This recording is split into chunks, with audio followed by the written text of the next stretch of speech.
Why did so many American and Soviet attempts to reach Mars fail? What was the strange elliptical object photographed by a Russian probe just before it disappeared? Is someone or something working to prevent us from learning the whole truth about this amazing image on the Martian surface? Would the billion-dollar Mars observer have been able to give us the answers if it too hadn't disappeared? Discover the Earth-Mars connection in this chapter of UFO Diaries. The planet Mars is next to our own, the fourth world counting out from the sun. Barren, perpetually cold, and with a thin atmosphere of poisonous gas. Surely no intelligent life could survive there. The surface of Mars, we now know, is covered with meteor craters, gigantic mountains, and deserts that reach around the entire planet. And one thing more. A giant sculpture that many scientists now speculate was created by some unknown race of intelligent beings. And if it is what it appears to be, what does that have to do with Earth? Mars is our nearest and most reachable galactic neighbor, but for some as yet unexplained reason, trying to study this planet has met with failure after failure. Beginning with 2 attempts by the Soviets in 1960, both missions mysteriously failed. After the problems the Russians had getting their probes to Mars, American scientists started to joke among themselves about some great galactic ghoul that was preventing our missions from getting there too. In November 1964, the Americans launched the Mariner missions to Mars. But as it approached Mars, Mariner 3's camera shroud failed to open, making the camera useless. It does indeed seem that missions to Mars have met with an unusually high failure rate. But in July of 1965, the American probe Mariner 4 finally brought success and completed the first flyby of Mars. So had Earth scientists at last outwitted the galactic ghoul? Apparently not. When the Soviets then attempted to actually land a probe on Mars, something astonishing happened. Everything on the Mars probe seemed to be working perfectly, and then it just shut off. Could it be that there is something out there that's interfering with Earth's efforts to conquer space? Or is it all just an incredible string of coincidences? Whatever the reason, it was 5 years before the United States made another attempt to reach Mars. But in 1976, the Viking probe began sending volumes of images back to Earth from their orbits above Mars, including these. Encouraged by the success of the Viking probe, the Soviet Union, with international cooperation, launched a set of satellites in 1988. Phobos 1 never even made it to the planet. At some point it just disappeared. Phobos 2, the probe that was sent up to look at one of the moons of Mars, apparently encountered something very strange, of which the Soviets had a picture that did surface in the United States. Of a very massive elliptical shape object.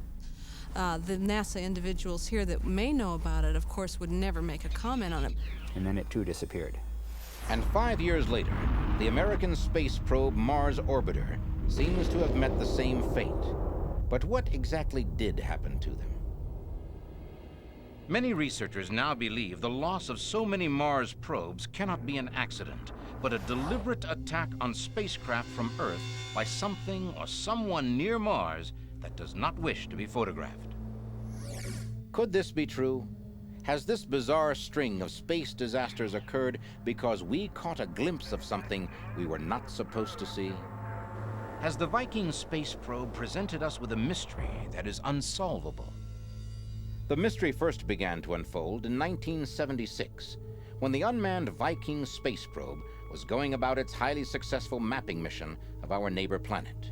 When the images that were transmitted back to Earth began to be analyzed, this surface feature in the region designated as Cydonia caught the attention of people all over the Earth. The initial official reaction from NASA about this photograph is that it was just a trick of chance sunlighting. Certainly no one believed that there was a huge carved face on the surface of Mars. Besides, who could have made such a thing? No one believes in the science fiction version of men on Mars. And we know that Mars is not capable of supporting intelligent life as we know it. So the idea of this being a creation of intelligence was not even considered by NASA. Despite all of this, when the image was first recorded, it was labeled head. But fortunately, the story doesn't end there. The picture caught the eye of image analysis experts Vince DiPietro and Greg Molinar. DiPietro and Molinar undertook the colossal task of discovering what the strange picture really showed. At first, they just enlarged the photo and considered there was nothing there at all. So Vincent DiPietro and I designed a computer program to enhance the image in much more detail than NASA had done. And even though their new process resulted in images as convincing as these, NASA apparently continued to insist that the image was nothing more than a trick of the light. And to prove it, they said that Viking had photographed the same area from a different angle and that there was no face visible in the second photograph. Then we went through the archives to see if there was any other satellite passes over that same area. NASA said there wasn't at first, and we looked through their archives and found one. And there, just as before, there was a face with a higher sun angle showing more detail than before. And images of the eyes showed pupils, and of the mouth area showed teeth. We were very impressed. Now there were two photographs of the head. Was this proof the image was built by intelligent beings? Did this second photograph solve the mystery, or was it only the beginning of an even greater puzzle? A puzzle with one of the most important pieces found on Earth.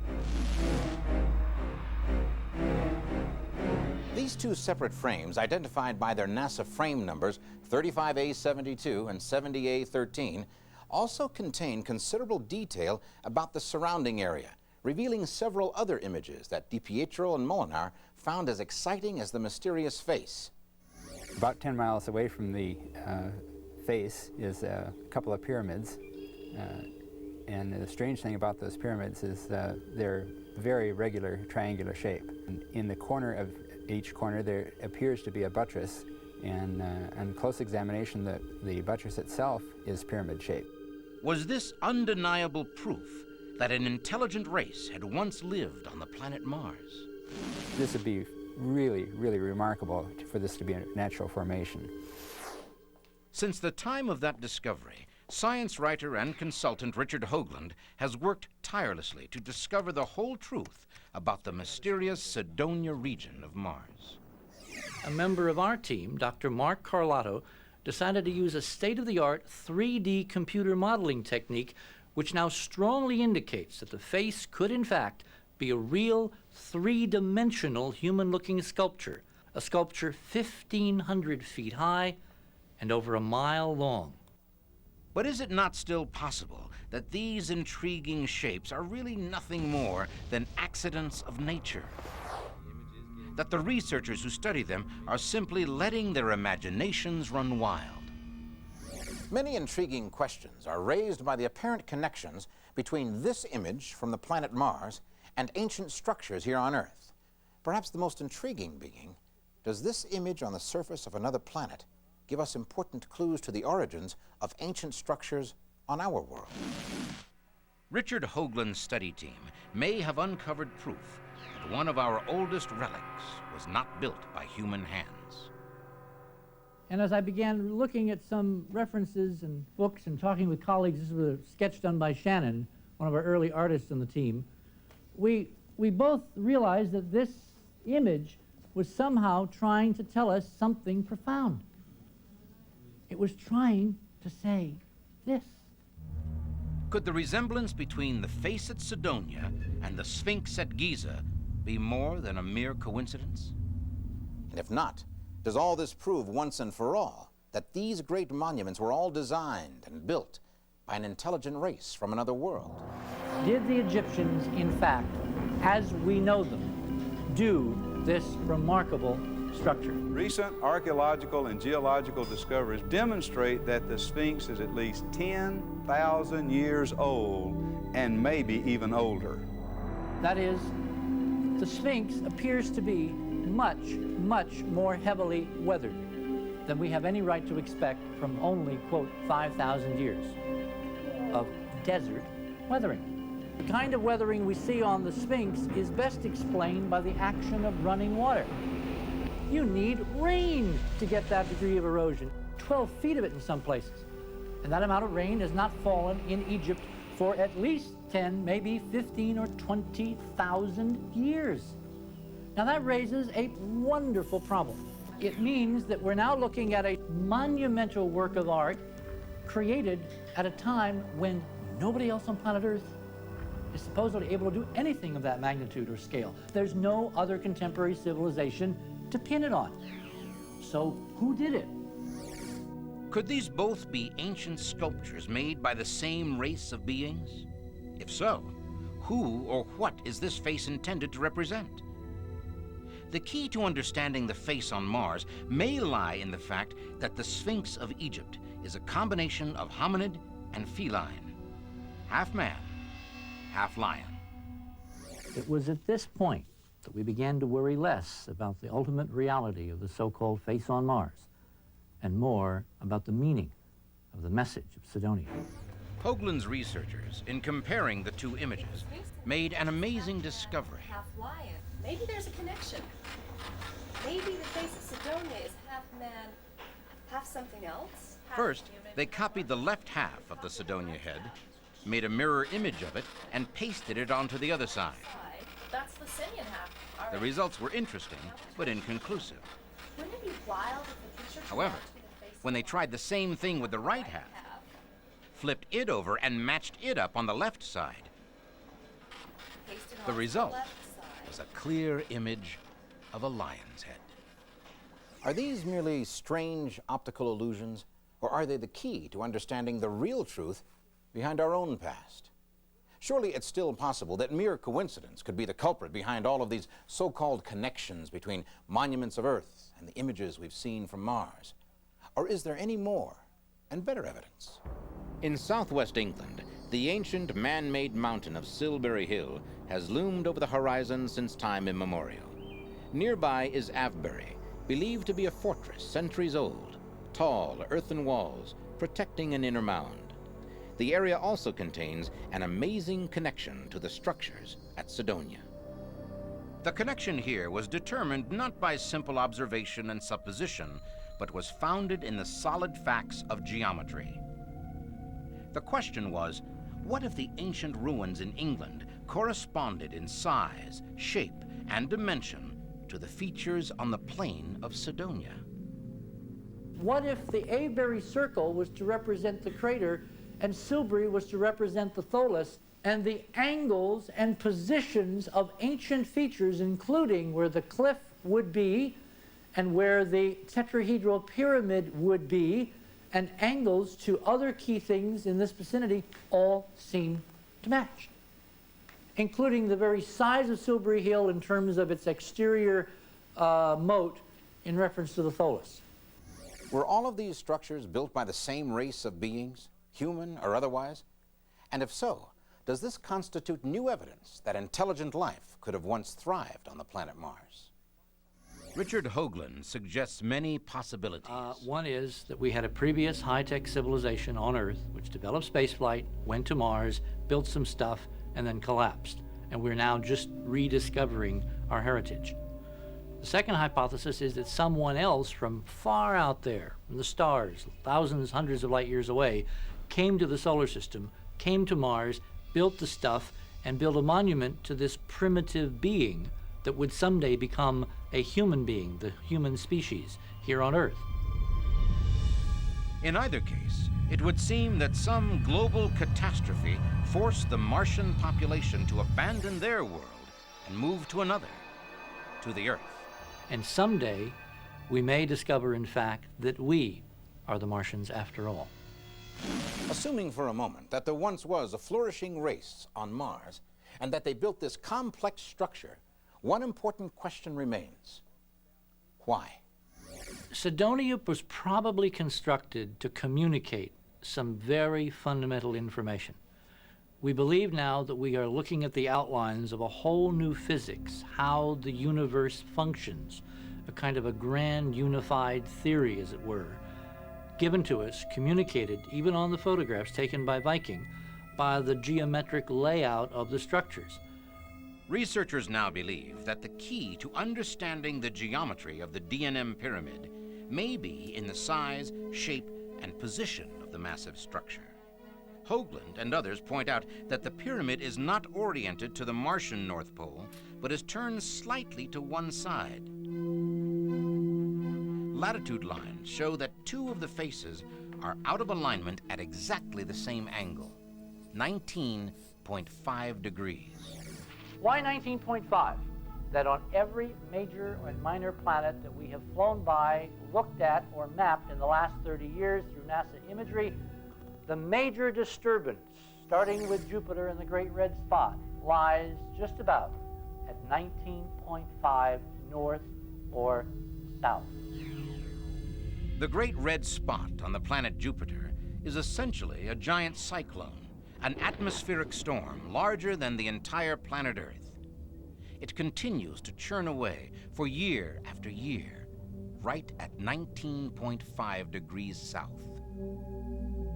Hoagland asserts that on every planet in our solar system, there does seem to be some kind of major geological or atmospheric disturbance found at 19.5 degrees north or south, including our own gigantic volcano, Mauna Loa. Colossal power rages up from the center of the Earth, emerging in the Hawaiian Islands at 19.5 degrees north. Does this suggest that the builders of the D&M pyramid recorded in its structure a sort of key to the inner nature of every planet in our system, including our own? According to Hoagland, the builders of the monuments at Cydonia had a reason for leaving the number 19.5 encrypted in a pyramid. This is a four-sided, four-cornered object termed a tetrahedron. Because if you put this structure in a sphere, it predicts some remarkable phenomena.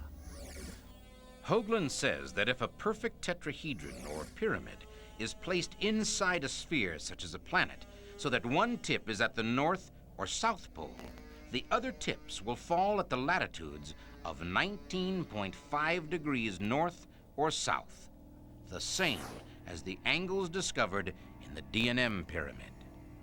Was this giant tetrahedron built on the plains of Cydonia to help future generations understand the sources of power within their own planets? If these discoveries truly are the long-awaited proof that there once was intelligent life on another world, would it not seem reasonable that we try to get a closer look at the Cydonia region of Mars? On September 25th, 1992, one of the most sophisticated space probes of its kind was launched into outer space. The Mars Observer was designed and programmed to approach, photograph, and carefully study the red planet in far greater detail than ever before. Then on August 21st, 1993, at precisely 6 p.m. Pacific Standard Time, the radio signals from the Mars Observer stopped. The Mars Observer probe, over 17 years in the making at a project cost of nearly $1 billion, had gone silent, suddenly and completely. But why? Was there a simple malfunction, or is there more to the mystery than that? The Mars Observer mission may have been doomed before it even left the ground. Hurricane Andrew hit the coast of Florida just about the time the Mars Observer was being prepared for launch. Even though it had been prepared for such an onslaught, technicians checked the probe to make sure that it had not been damaged by the storm. The nitrogen system was equipped with special filters to prevent such dust and debris from being taken into the system, and the cameras were in a separate compartment. In spite of this, bits of paper and dust and debris was found in both compartments. It looked like someone had swept the floor and taken the dustpan and dumped it in those compartments. It's unlikely that Hurricane Andrew would have been responsible for all of that damage. But if not the hurricane, then who? Why would anyone wish to sabotage a photographic expedition to Mars? Could this be because someone or something doesn't want us to get a closer look at our neighbor planet? And if that's true, what is the secret they're trying to protect? There are many experts now who believe that the forces protecting a secret on Mars may not be on the red planet, but here on Earth.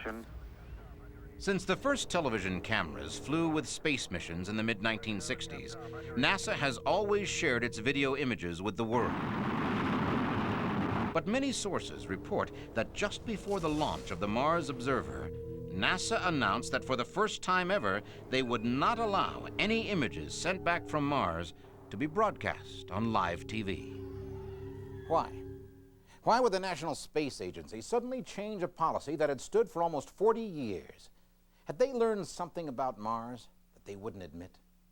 NASA has had a long, very close relationship with the Department of Defense, so they have been, I believe, under a lot of national security restrictions, and there is very much evidence, I believe, of backtracking and coyness on behalf of NASA and their involvement with UFOs. Like all government projects, if they don't have an answer, they don't want to be embarrassed, so they keep everything secret until they know more about it. The Mars Observer might have given us definitive answers to the question of intelligent life on Mars, and it might not have. But as of now, the Mars Observer appears to be lost somewhere in the vast reaches of space. Could it be just the latest victim of the galactic ghoul, or is there some other explanation? Stanley McDaniel, author of the McDaniel Report, believes there is a very practical explanation.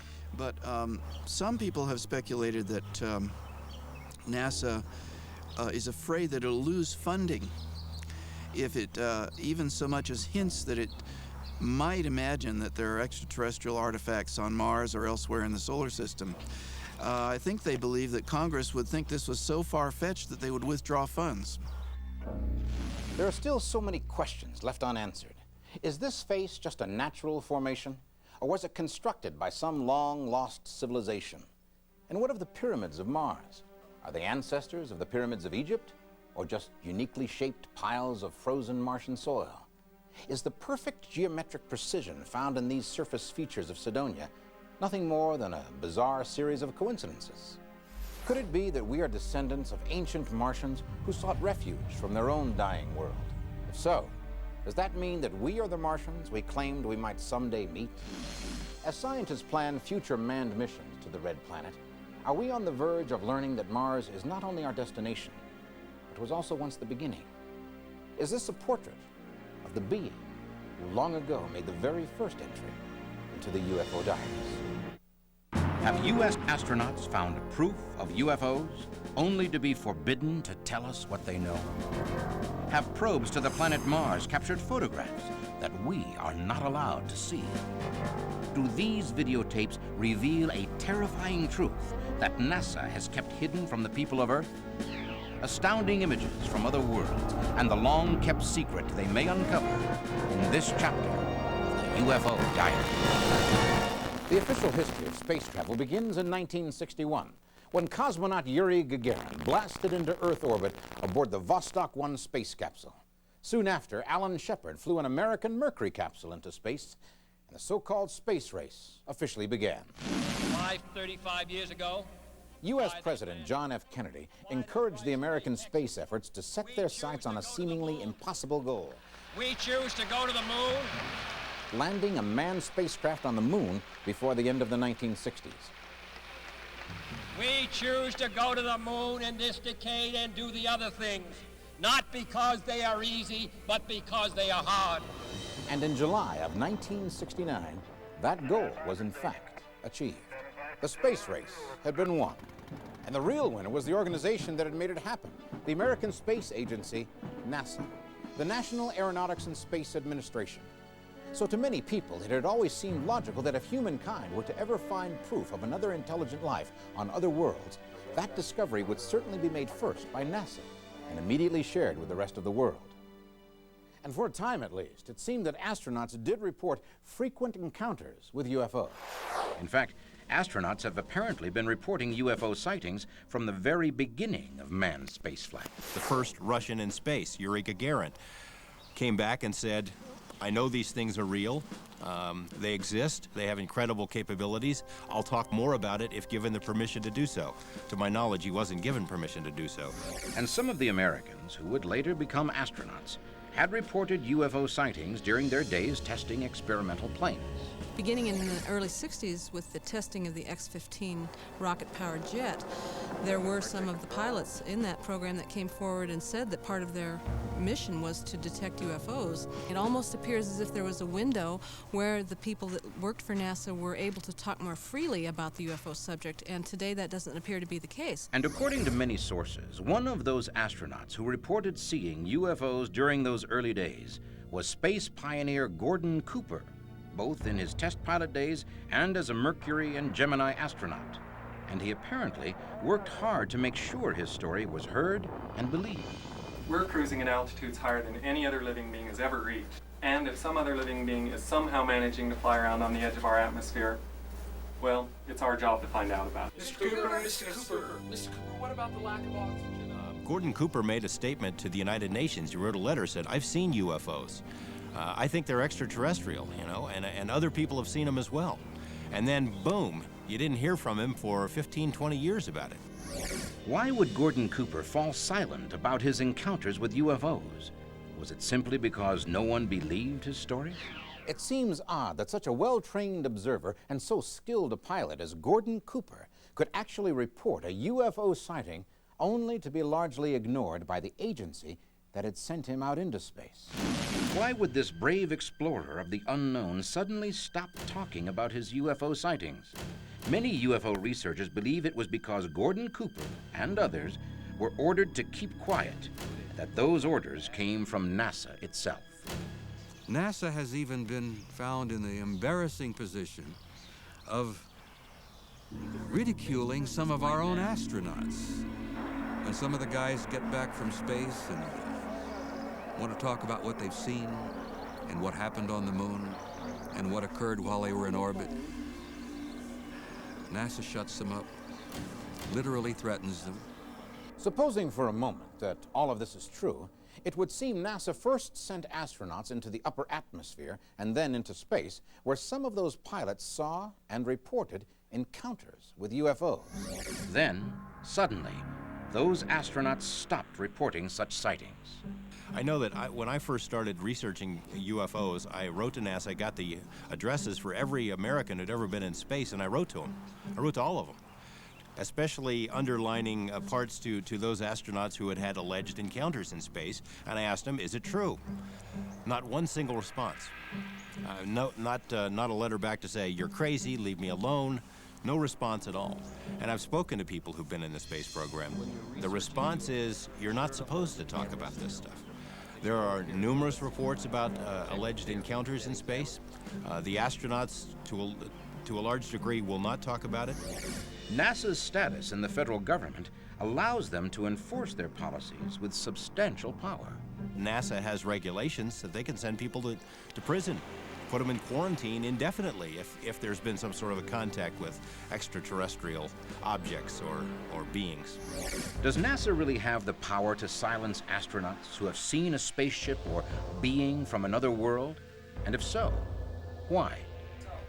Is it not the stated mission of NASA to report whatever it finds in space, including any proof of extraterrestrial life?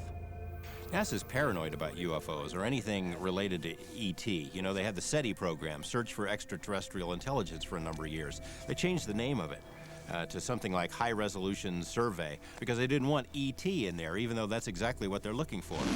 The space agency has never admitted to contact with an ET life form of any kind. But is it possible that the real truth has been hidden for decades?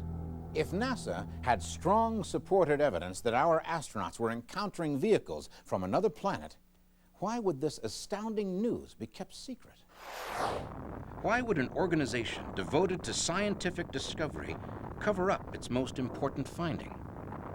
Some scientists now believe the real reason is all too clear. I know it's been suggested that our government and other governments have been denying or covering up UFO evidence. If that's true, it's easy to understand. It could be that they are trying to protect some advanced technology development that they're working on. So by maintaining a cover, they're confusing, and that's part of the game that governments sometimes have to play. But I think there may be another reason. and that is that if the phenomenon is real, and they know it's real, then they don't want to admit to the public that they can't protect us from the phenomenon. Is NASA's silence on the matter of UFOs an attempt to cover up a threat posed by invaders from another world?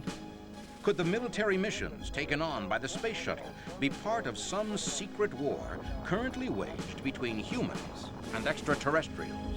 It seems incredible that the same agency that sent men to the moon in the name of science might also withhold information about those exploratory missions. But it might be easier to understand NASA drawing a veil of secrecy around the development of a secret weapon for the government. After all, it would not be the first time that the development of a military device has been hidden from the general public. Since NASA draws its personnel and technology largely from the military and has stated openly that it currently conducts secret military missions, could the space agency be protecting a secret about UFOs? A secret that the government armed forces do not want the general public to know. UFO researcher Robert Dean says there is no question that NASA is hiding the very same secret he discovered during his tour of duty in the NATO armed forces. When I arrived in Paris in '63, I was assigned to the Supreme Headquarters Allied Powers in Europe that I learned of a study that had been initiated in 1961. And the simple reason that they established this was that we and the Soviets had almost gone to war with each other at least a half a dozen times. And one of the reasons that we were having problems at that time in Europe was that large numbers of circular metallic objects were flying out of the Soviet sector over the Warsaw Pact areas. These objects would fly at a high altitude, at a high rate of speed. Well, for a time, the Soviets thought that those objects belonged to us. And for a while, we even suspected that they might belong to the Soviets. But after a while, it became very clear to everybody that the technology that had been demonstrated repeatedly was so far beyond anything we and the Soviets had in 1961. So that left a big unanswered question is, who are these people? According to Dean, the government study concluded that UFOs were indeed extraterrestrial vehicles, and that they commanded power so far in excess of our own that they could easily defeat us in any combat. Now, I have a feeling that certain members of our government know more about it than they've ever shared with the people. The lies that have been told to the American people in the last 50 years to keep the lid on this subject, it goes beyond the realm of absurdity.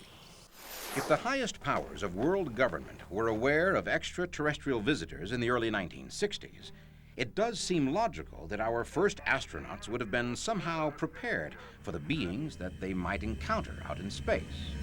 So, did NASA begin a policy as early as the 1960s of denying any reports of UFOs, even if that report came from their own astronauts? According to a growing number of UFO researchers, it's not only astronauts whose reports are being suppressed, but even the findings of unmanned space probes as well.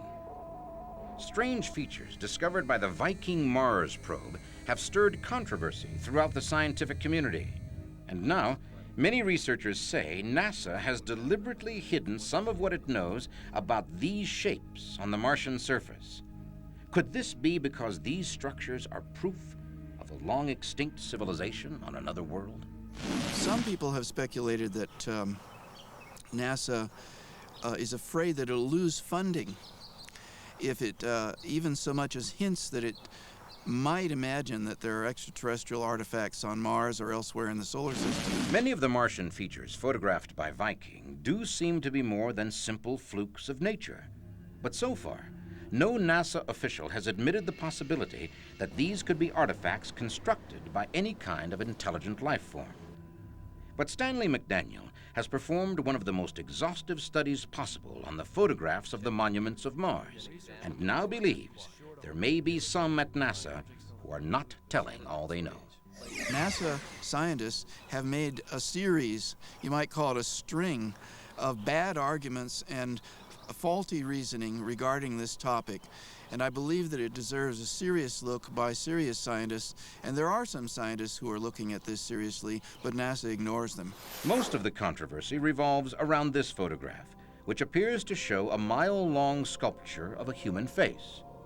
NASA officials dismissed the appearance of the face, claiming that other images from the same area showed nothing of the kind.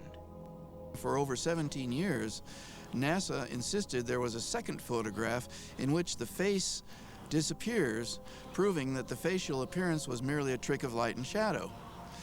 Actually, there was no such second photograph in which the face disappears, and NASA has recently admitted that this is the case. Could an agency dedicated to exploring other worlds really have deliberately concealed such a startling discovery?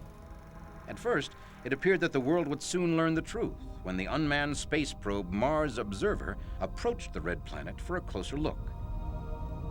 But just as it was approaching Mars, the observer stopped sending back images, apparently having suddenly malfunctioned. But some UFO researchers say that the observer never stopped sending back images, but NASA has, for some reason, prevented the general public from seeing the results. Some even claim that NASA now routinely monitors the public broadcasts of all its space missions, just to keep the general public from seeing things NASA would prefer remain secret. The American people cannot sit down here and watch what's going on. There's a time delay, which will give the guys in the NASA control room time to edit something from the tape. If this is true, then it was a freak accident that allowed some surprising images from the space shuttle to be broadcast on American cable television. At present, the workhorse of the American space program is NASA's fleet of shuttles. These reusable vehicles have taken more men and women into Earth orbit than all the rest of the U.S. space programs combined. And on their satellite launch missions and trips to make repairs on damaged space hardware, the shuttles have beamed back to Earth thousands of hours of videotape of their journeys. Now UFO researchers are claiming that some of those videotapes show shocking proof of the reality of alien visitors to Earth. Oh, a couple of years ago, there was a shuttle flight where they apparently were filming something that was live. And we got a whole bunch of them that we're using for the SRO guys. And if you give me just a second, I'll show you the footage of the external tank. They had the cameras going, and something began to happen out there that ended up on the film and was also monitored by people on the ground who were listening and watching. At that time, video signals from NASA spacecraft were routinely transmitted to NASA Select, a cable television channel available in many parts of the United States. It was embarrassing for NASA because the people who were watching this thing live were seeing something that indicated that there was UFOs involved. Perhaps alien spaceships. And some spaceflight enthusiasts videotaped the broadcast, convinced that they had captured an encounter between the space shuttle and a UFO. But might there not be a more commonplace explanation for these strange images? Scientists at NASA studied the tape and explained that it shows nothing more than the kind of ice crystals that are formed when the shuttle dumps wastewater into the extreme cold of space. So, whenever these ice particles are caught in the path of the space shuttle's engine exhaust, their course of direction is significantly altered. Confident that Dr. Jack Casher will come to the same conclusions that we have at NASA, that these were ice crystals and nothing more. I started with the assumption that these objects actually were ice particles, which is what the four NASA scientists said they were. And in order to be accurate and scientific, I had to then prove that these objects really were ice crystals close to the shuttle. But I really couldn't do it. The angles were wrong, the speeds were wrong, and if they were ice particles, they would move in a way that's different from what was actually on the film. And once you rule out ice crystals or ice particles, then you don't have many more options. They can't be meteors because meteors don't change direction. Satellites and space junk don't change direction either. So the only option is that they were intelligently maneuvering craft out in space away from the shuttle. And now you only have two possibilities. They were either terrestrial or extraterrestrial in origin. I think we can rule out the fact that these were piloted by humans, because if they were more than 10 miles away, which I think is fairly likely, then the accelerations that they underwent would absolutely flatten and crush a human pilot. If Dr. Kasher's analysis of the videotape is correct, and the object seen making such a dramatic reversal of course is a vehicle from another planet, then other features of the video take on a new and terrifying meaning. For example, what are these thin white streaks that seem to mark a line between a point on the ground and one of the UFOs? Certainly one possible interpretation is that these objects, these streaks, were missiles that were fired at the spacecraft. If they were missiles, then it's clear that the UFO quickly changed direction and evaded them very, very easily. In the mid-1980s, the American military supposedly began work on orbiting weapons for the Strategic Defense Initiative, ostensibly to defend certain nations against nuclear missile attacks from other nations. Could the space shuttle video reveal that the real purpose of SDI was not to defend Earth's people from each other, but to try to defend them from a threat outside of this world? The film that Don Ratch captured from NASA Select shows what it appears to show. Then I think we have a strong indication that the extraterrestrials are visiting the Earth. And someone might be shooting at them, and if so, they are easily evading these very advanced weapons. Is this the secret that some researchers claim NASA has hidden? That our world is at war with beings from another planet? The evidence presented by a small group of UFO researchers may seem insufficient cause for making accusations against such an esteemed organization as NASA. But what if the claims these researchers make are true? Is it possible that NASA really has withheld information of vital importance, kept secrets from the people who have funded and supported their work? And if so, why? Could it be that they fear a panic would ensue if people believed we were at war with beings from another world? The videotape does seem to suggest that there is some kind of advanced weaponry being used up there. There's another video taken on the same shuttle mission that shows a number of strange moving objects, and it's clear from the camera motion that NASA is tracking one of them closely. A close-up of one of these objects shows that it's got a triangular or delta shape, very much like the shape that has been described by UFO witnesses on the ground. There certainly appear to be a number of interesting objects up in the sky, and NASA is aware of this and clearly tracked at least one of them. Are the skies over our heads filled with potentially hostile UFOs? Is it possible that once in outer space, no one could ever again deny the existence of UFOs? It does seem that space shuttle cameras are constantly capturing UFOs on tape, presumably because there are so many of them flying around over the Earth. This image, for example, was apparently captured by a shuttle mission over 10 years ago, and this one was taken later on the same mission. And what are these objects photographed from a shuttle in March 1994? They seem to cross tremendous distances in far less time than is possible with any human technology. And now it appears that NASA has stopped its public transmission of images from outer space, apparently as a result of these space shuttle videotapes. After NASA went through gymnastics explaining that away, lying through their teeth, they changed the policy. There is no longer live telecasts from shuttle launches. Why? Why would the space agencies send people and machines out to explore the unknown, but then keep their findings a secret? It's possible that the real truth is the result of a study commissioned by NASA in the early 1960s. NASA had asked the Brookings Institute, essentially, to come up with some decisions and some thoughts and some comments about the implications in the future of what would happen if we were to discover and learn the reality of extraterrestrial intelligence. Many people believe that this study is the basis of the UFO cover-up because it indicates that contact with an advanced civilization could lead to the destruction of our social institutions. In fact, that Brookings Institute study warned that throughout human history, various cultures have disintegrated when they had to associate with previously unfamiliar societies.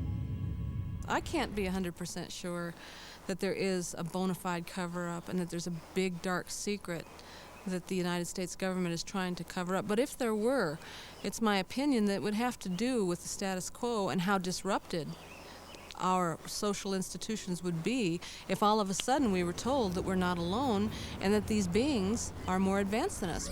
Will we ever really know how much or how little our space agency knows about extraterrestrial visitors?